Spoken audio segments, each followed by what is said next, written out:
Okay, you're live with ArchieLuxury. Friday night with Clive, talking luxury watches. And hello, Clive. How are you? Good, Archie. How about yourself? I love that. Keep that wrist up in the air there. You got the Presidente on. Hey. Oh yeah, Senor Presidente. I haven't worn it in a while. How hot is it in It's not Oklahoma? as bad as it has been. It's maybe about mid 90s instead of mid 100s. Okay. Okay. Now I wanted to talk to you. One video which did very well this week for me was why it's best not to be a flipper. Okay. And I was trying to give you advice, but you don't seem to want to listen. So I'm going to say it to you. I think for you, you should concentrate on Rolex. These other brands, you either do, like, look, put it this way. I think you either concentrate on Rolex. If you don't want to concentrate on Rolex, that's fine. You could concentrate on sports watches, but you can't have a menagerie. Do you want to concentrate on sport? You get rid of your non-sport Rolexes. Yeah. You got to concentrate. I think you're going to get much more happiness than if you just have a hedonistic approach. Okay. What do you think? It's been a fucking week, man. I'm going to tell you what. This week has worn me goddamn slick. What's happened? What the hell's happened, Clyde? You had divorces. Divorce people are goddamn insane in divorces. So yep, you know this, Clyde. This is how your clients are. They are crazy, crazy, crazy critters. Crazy critters, Clyde. They have worn me slick, and I held on this week with my fingernails. I made it through. I am through the fucking week. And you're talking about the, let me guess, the Breitling. The Breitling, yeah.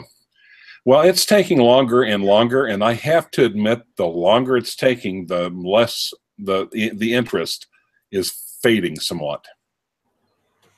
Do you think? So are you going to stop collecting? Like, how many do you want? Is there a number you think is enough? What's enough for you? I think 5. You got nearly 10, haven't you? No, 5 Submariners, 5 GMTs. Well, it depends. I have to admit, I would kind of fancy a. I would kind of. What the hell is that? Is there like a bird sanctuary in the backyard? Yeah, it's a crow. It's a crow. Yes. Okay. Yes. Very noisy. I noticed. Well, I have to, and the other thing is, if I don't get the Breitling, I can save them. I can save up and go to. There is an event in November. Uber Okies wanted to take me to, and kind of Friday afternoon is dealers only, and he would sign me in under his banner and turn me loose. So I'm thinking, well, yeah, and I'm thinking, well, maybe okay, let me ask you. Okay, let me turn this around and ask you. And the thing is, if I don't get the Breitling, and it's not going to make a rat's ass for him either way. Mm-hmm. Oh, by the way, it's finally occurred to me to ask him. Oh, by the way, do you have any Omega Man on the Moons? He said, yeah, I had a 1971 that was in good shape, but I sold it right before you got there. Yep. Fuck. Yep. No, that doesn't matter. Yeah. Concentrate on Rolex. So what Rolexes should I look for? Like, assuming I'm in the... No, I think you just need a GMT, a 1675. Get that, and that's over. Pepsi or Coke? 1675 is a Pepsi normally. Right. Oh, that's right. The Coke is the GMT too. Yeah, I have to admit, I did actually see quite a few Pepsis in Arlington.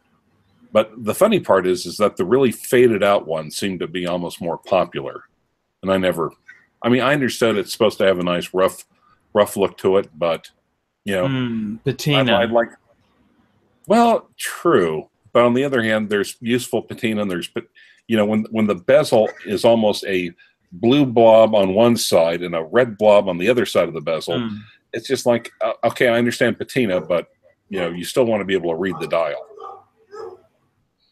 So, yeah, that's true. That is very true. And the more and the longer it's taking on the Breitling, the more the interest is starting to wane on it. It's almost like, eh. Oh, so, I see. Got you. Got you. Yeah. Now, keep in mind, he might get it ready, and he might just let me play with it for a week, kind of like those Oyster Perpetuals from the 30s and 40s, and then hand it back. Yeah, yeah. You're glad you didn't buy them, aren't you? Yeah. There's no regrets. Now, the Rolex Army, if it was just a tiny bit bigger, I did like but it. It wasn't even. It was plated. You know that it wasn't even steel, was it? No, it's completely reconditioned, so it destroys the mud. But it's, on the other hand, it's literally the very definition of wearable vintage. Yeah. But I did like the looks of it. You know, I liked the looks of it. I liked the dial. I liked everything else. It was just too damn small to read. So. What are you going to be selling soon? What are you going to be selling? Tell me this. What's going to be up on the market soon? Well, I don't know. I don't think you should sell anything. You got a beautiful collection, and I think you got some great pieces. So I was kind of thinking about putting this one up. You don't think so? Yeah. Yeah, it's up to you. I can't tell another man what to do with his collection or money. It doesn't really appeal to me, but if you want the no date sub doesn't. I kind of you know, it's a great piece, but I've had a few of them. I've been there many times. You know what I mean? Right. They don't. I think a bluesy would be more fun for me. Yeah. Does that make sense? Yeah, actually, I understand. Technically, mine's more of a purpley than a bluesy, but yeah. Yeah, they love that vintage when the colors age. They love that. Collectors love that, you know. So there's nothing wrong with the purple. Yeah. As a matter of fact, I have to admit, I sent an email off to Christian from Theon and Harris, and the all caps back instant response, purple sub. I'm like, kid knows his shit. He's cool, isn't he? He's a cool guy. You know, I actually think he's doing the Lord's work. Because I actually think him bringing people into vintage watches is drawing more people into the collection. Is drawing more people into the hobby. And I think once someone gets the bug, I think they'll move on past vintage into maybe something, you know, past a vintage date just, and maybe into more collectible things. Like the Rolex Sports. I thought you were bored with Rolex Sports. I am, but that doesn't mean I can't give you the advice. Yeah. So, yeah, it's just like, yeah, maybe, like I said, maybe a Pepsi, but you know, that's. I actually have most of the boxes checked already. So. I know what you mean. Very interesting. Yeah, as a matter of fact, if you know, all I need to find is either a Calatrava or a old gold sub, and I've almost got the former Archie collection. Yes, that sounds cool. Archie cast-offs. Archie cast-offs. Yeah, well, that wasn't because of anything wrong with them. It was purely for personal financial reasons. For personal reasons, the Paul Pluta story. I can't afford to keep, you know, it's really sad. Yeah. I wish I hadn't sold these things off, but, you know, I don't have the money to keep everything. I'm sorry. I have a limit. I have some pretty crummy limits at times. Shit happens, and God knows what'll happen to me tomorrow. So I can't rag on you too much. Yeah, no, it's because I'm going to do it all the time in the comments. But no, that's cool. But I got to tell you, honestly, I really wish I'm actually going to stop. I'm not going to actually. I'm not in a frantic rush. I rang my, Ian, the watchmaker. He's getting me a really minty Rolex. Sorry, a really minty Omega Speedmaster Mark II, right? Right. Now, okay, what is the difference between the Mark II and the Man on the Moon? Oh no, the Mark II is the Mark II is the model which came out in the late 60s, and it was it's very, very, very 70s design case. They kind of improved it. Now, it's a very sad story. I don't know if you know this story. I'll tell you. But Omega, like an excited child, went to NASA and said, hey, guys, we've got a new version now just for you. We've been thinking about it, and we got a new version. Mm-hmm. And NASA, being the sons of bitches that NASA is, they said, we're not putting any more, like a typical Americans. I mean that in a nice way, guys, not a nasty way. They came out and said, look, we're not going to waste any time verifying a new watch because we already verified the old one. And I'll show you. I just got a picture for you. Sorry, I got a picture. I'll show you. Why should we justify? I mean, why should we? Can you see that? Space? Yeah. Can you see that? That's what it is. So it's the kind of the 70s version. Oh yeah. And like I said, my gold nipple dial Rolex, you can tell it's 70s as well. So I got to tell you, what do you think about the Omega Chronostop, by the way? Actually, I watched a very interesting thing on, I think it was on Houdinki this week. There was one. It's a great watch. It's a great watch. There was this guy who had a Chronostop which his father left him, right? His father died and his mother gave to him. And then you wouldn't believe it, it was stolen when he was in college. And then like 10 or so many years later, he found it on eBay. The exact same watch. The exact watch. That same watch, because the serial numbers matched. Now, doesn't the Chronostop also use the 3-2-1 like the original Speedmaster movement, I think? The Chronostop itself there,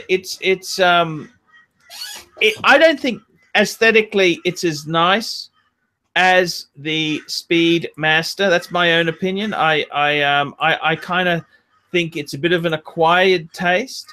I would prefer, I mean,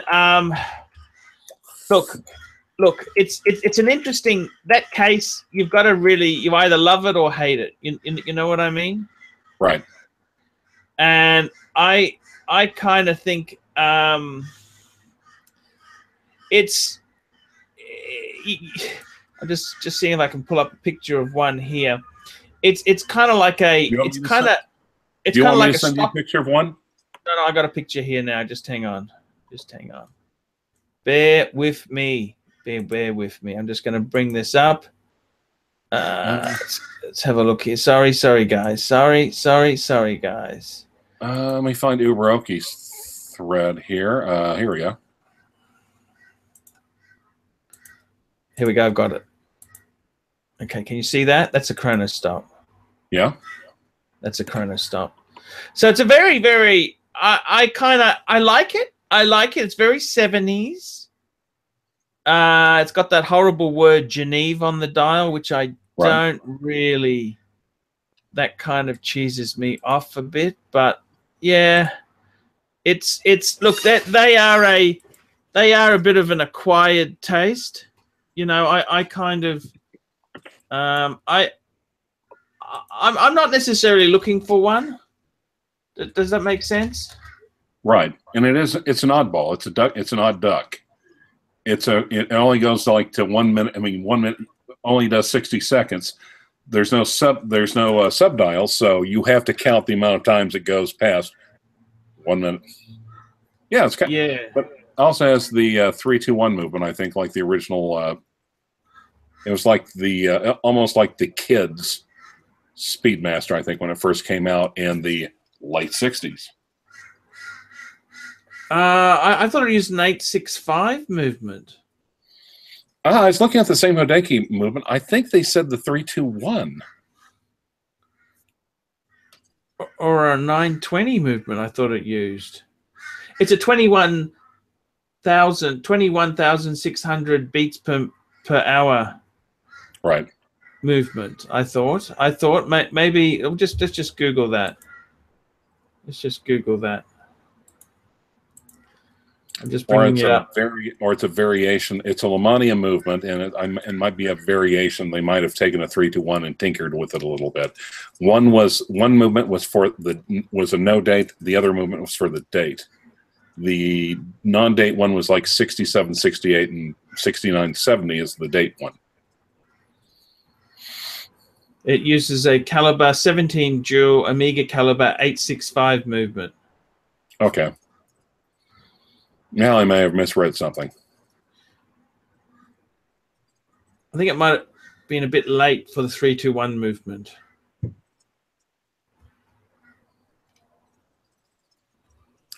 But actually, it doesn't matter. There's still a great movement. If I'm able to, if next time I run over to Uber-Okies and go on the vaults, is there anything you want me to look for and take some pictures of, or not really? Anything. You bring it on next week. Just surprise me, Clyde. Okay. Ask him what's his special stuff. What stuff is dearest to him? I'd like to know that. What does he regard as absolute treasure in his cave? He has got a clock from a Sopwith camel. Mm-hmm. Specially made, and it's actually in the box it came from, and there's carved instructions on the box. If you crash the airplane, make sure you grab the clock. Something to that effect. Grab the clock. Grab the clock. Fine, we'll fix the plane. Grab the clock. So yeah, I might go over there next weekend or so. I might play with the Breitling, but it almost seems like, oh God, that is such, yeah.